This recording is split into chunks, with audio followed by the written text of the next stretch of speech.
every weekday from 6 till 9 a.m. for all the latest news, current affairs, and actualities.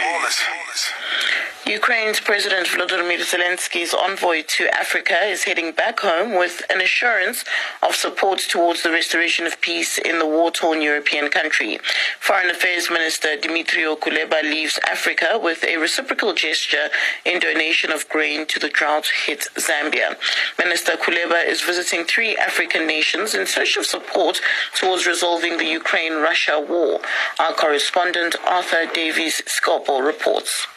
In quest for diplomatic relations and support in ending the war between Russia and Ukraine, an emissary for the conflicted country of Ukraine is in Africa to garner support for the restoration of peace between the two fighting states. Dmytro Kuleba, Minister of Foreign Affairs, on a mission to Africa, is touching Malawi, Zambia, and winding up with Mauritius. In Zambia, Minister Kuleba met with Head of State Hakainde Hichilema, where he outrightly made his call for support in peace restoration between Ukraine and Russia.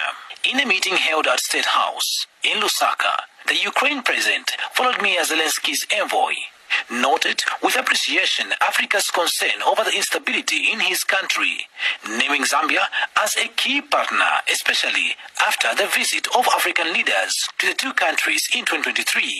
My president is grateful for your personal efforts and your personal participation in the group of African leaders who visited Ukraine seeking peace solution.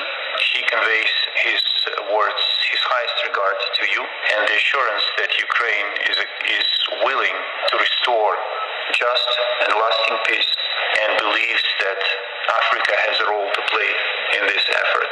And Zambia's President Hakainde Hichilema reacts. Our expectation is that this agenda, centrality of this agenda item remains so on the SADC platform, which we are members of, on the African Union platform, and indeed on our partnership with the UN global system. That is why Zambia has consistently been voting at the UN towards ending hostilities. Hichilema went on to share the tragedy that the Southern African region is facing as regards food crisis, mainly exacerbated by the droughts as a result of the El Nino weather experienced.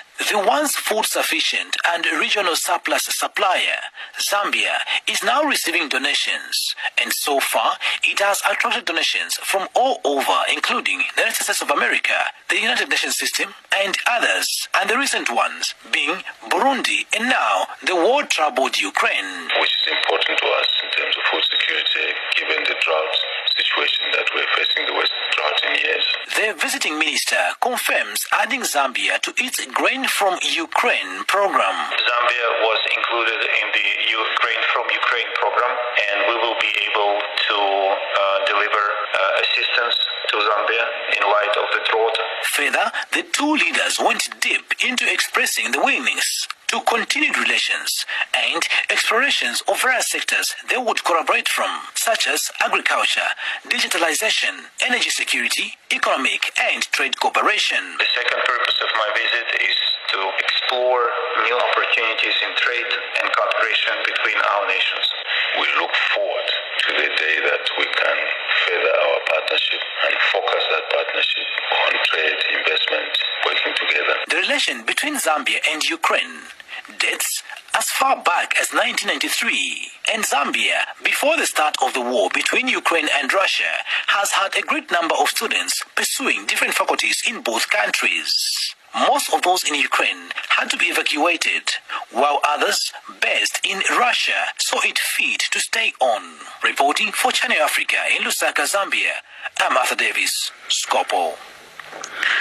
Let's look at this now. The United Nations World Food Programme says it's faced challenges in raising the $400 million needed for its Southern Africa drought response, collecting just 1/5 of what it needs to help 7 countries in the region.